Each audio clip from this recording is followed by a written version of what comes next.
you perceive the world through a structure of value that is essentially a map of the territory. So when you look out at the world, you think, well, there's the world, there's the objective world. But obviously you don't just see the objective world, because we wouldn't have had to develop science to give us a picture of the objective world if you just saw the objective world. Mm-hmm.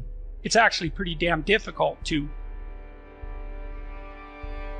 formalize an objective picture of the world. So if you don't see the objective world, well, what is it that you see? Well, a lot of what you see, a tremendous amount of what you see, is memory. Like, you don't know that, but your brain uses memory to represent things whenever it can, because seeing the world is unbelievably challenging neurologically. And so we exercise the use of our central vision very selectively. We only look at what's important. Mm-hmm. Mm-hmm. Well, what's important is what's valuable. Well, you don't know that you're making an unbelievably complex, value-laden decision whenever you look at something. It's actually the frame through which you see the world. And it's a map.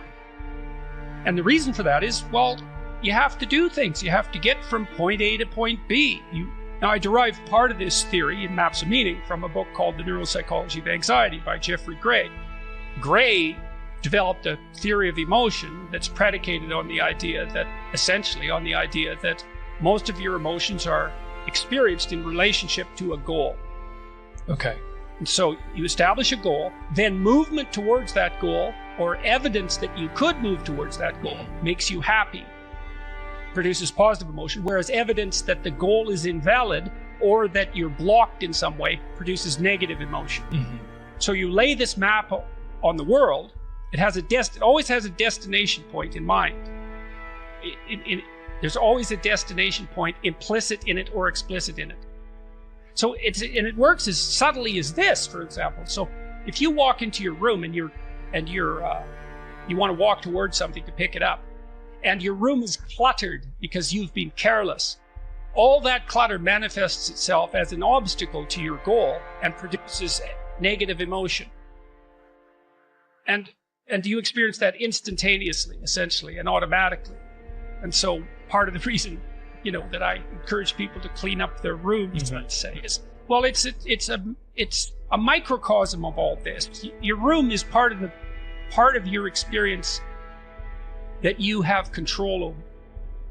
And it's easy to underestimate its significance. But that's a place you can alter.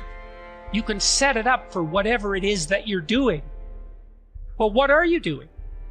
Well, that's the first question you have to ask yourself if you're going to set up your room. It's not trivial. It's hard.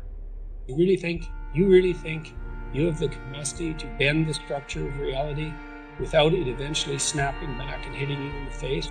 How arrogant can you possibly be to think that? And so, I came to believe that truth in particular, spoken truth, but not only spoken truth, was the antidote to that evil and to that suffering. Really, truly the antidote to that. It's more complex than that, but that's something. And I also came to believe that each of us have far more under our dominion in terms of the destiny of the world, let's say, than we would ever even care to dare to dread, let's say. I don't know how it works, but each of us, we make decisions between heaven and hell all the time. With every decision, in fact. With every decision. That's a decision, up or down. And in some manner, the whole collective enterprise is guided by those individual decisions. It's not washed away in the mix, it's somehow not just your trivial action in a sea of 7 billion random actions. We're networked, and our actions echo, and what we do or don't do, or what we do deceitfully, has ramifications far beyond what we can immediately see, or often are willing to immediately see. It's like, the only more frightening realization than nothing you do matters is the realization that everything you do matters. It's like you want to pick an existential terror. You think meaninglessness is terrifying. You try its opposite, and you'll see how terrifying that is. But it's a terror. It's a holy terror, It's a terror that sustains and ennobles. And every single person knows that that is true.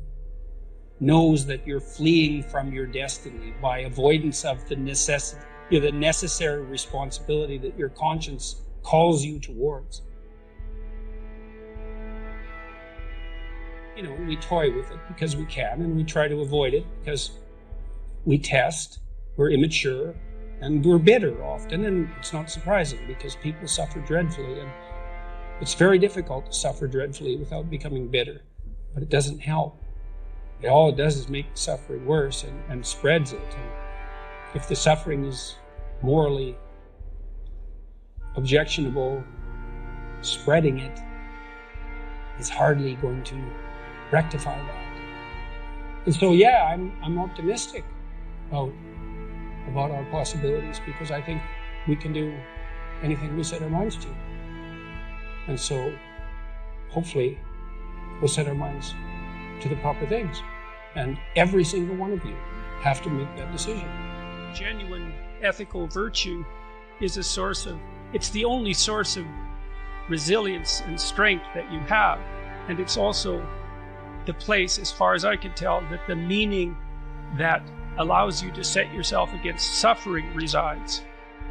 People talk about life and its meaning, and they say, well, life is meaningless, but people never mean that, because if you're in pain or you're terrified, you're overwhelmed with meaning. It's just not the kind of meaning you want. And it's not a reality you can talk yourself out of easily. And that's particularly true of pain, but it can also be true of anxiety. And so the question is there a reliable source of meaning that you can set against that? And what's its nature, if so? And so here's a way of conceptualizing it to some degree. So I'm currently in a rather remote location in northern Ontario. And one of the advantages to being here is that I can go out on my dock at night and I can look up and see the night sky. And when you see the night sky, when it's pitch black, you are face to face with something as near to the infinite as we can face in a prosaic day-to-day setting. And so there's an experience that goes along with that, and the experience is one of awe and wonder. And awe is a very interesting emotion. Let's say it's unbelievably ancient from a biological perspective. So if you feel awe, your hair might stand up on end. And sometimes you get that feeling, chills running down your back, say when you're listening to music that you particularly enjoy. And that's a variant of the reflex that prey animals have when they see a predator. Their hair stands on end so that they look bigger. Now, of course, they don't know that. So part of that feeling of awe is tied to our ancient mammalian heritage. It's a variation of the response we had to the predator. We're in the face of we're facing something much greater than ourselves. And so, but there's more to it if you think it through, because when you face the night sky, for example, or you confront something that fills you with wonder and awe, there's also a call to action that's sort of implicit in it. And maybe you think, well, the wolf is calling to the rabbit to be better at defending itself in some sense, to be a better rabbit, because otherwise, man, you're going to be eaten by the wolf. And when you look up in the night sky, to the night sky, and you feel awe, there's a call there. It's part of that experience to imitate that great thing that you perceive. Now, you might say, well, how can you imitate the infinite cosmos as well? Obviously, that's a very complicated question, but you're a very complicated thing. And God only knows what it means for you to imitate the infinite when you apprehend it.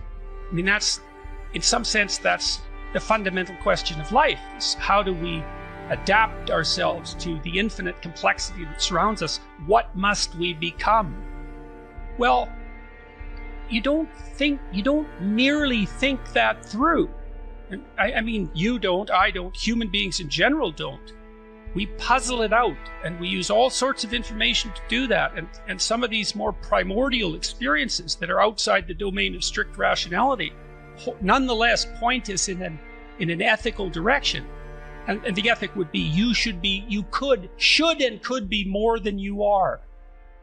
Well, then the question is, how do you bring that to earth? How does that look when you try to embody it day to day? Mm-hmm. Well, I would say these are obviously not my ideas. They're very old ideas. Well, maybe you ally yourself with truth to the degree that you can. Maybe you pursue beauty. Maybe you pursue the love that attaches you appropriately to other people, etc., etc. And you do that because, well, I think you do it because life is very, very difficult.